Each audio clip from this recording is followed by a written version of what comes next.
नमस्ते।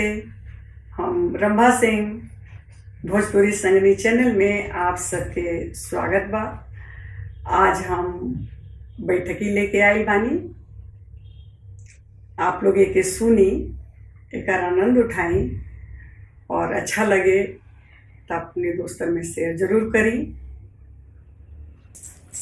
राम दुआरे जनक पिछुआरे हो, एक रे कदमिया के पेड़, एक रे कदमिया के पेड़, ताही तर रामा खेल ले झक झूमर, सीता खेल लिया नाचित, सीता खेल लिया नाचित, खेली कुली सीता हो घर के लवटली, आमा पूछली भेदलाई, आमा पूछली भेदलाई,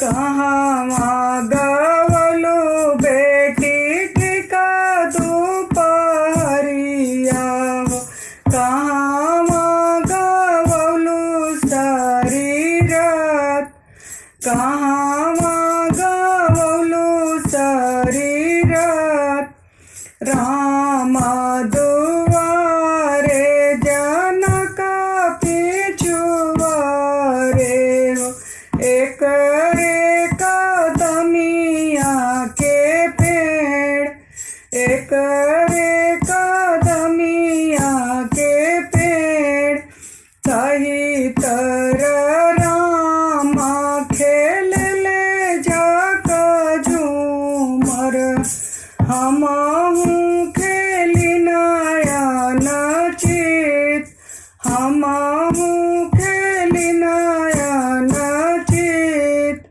वहाँ में गवनी अम्मा टिका दोपहरिया हो, वहाँ में गवनी सारी रात, वहाँ में गवनी सारी रात, इतना बचन अम्मा सुनाही न पावेली, पंडित दिहली बोलाय, पंडित दिहली बोलाय, पंडित आइले पलंग चढ़ी बैठले, कह रानी अर जयापन, कह रानी अर जयापन,